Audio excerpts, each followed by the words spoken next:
Музей истории органов внутренних дел Северной Осетии поддержал федеральный проект «Без срока давности». Выставка представляет архивные документы о трагедии мирных жителей в годы Великой Отечественной войны. Она открылась в 63 регионах России.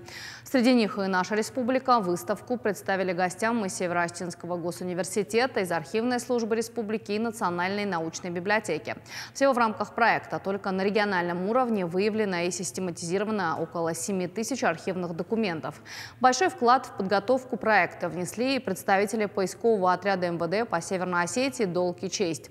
Гостям они представили документальный фильм о своей поисковой деятельности. От имени поискового движения России благодарности получили руководитель архивной службы Аслан Батыров, председатель регионального отделения Российского исторического общества Залина Плеева и проректор по научной деятельности СОГУ Берта Туаева.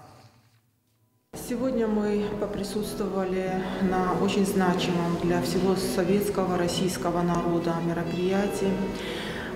Особая благодарность Министерству внутренних дел за предоставленную площадку и за ту огромную архиважную работу, которую Министерство, руководство и поисковые группы выполняют вместе с остальными коллективами нашей республики. Вот сегодня наша с вами задача, конечно же, передать тот накопленный опыт, ту память молодому подрастающему поколению.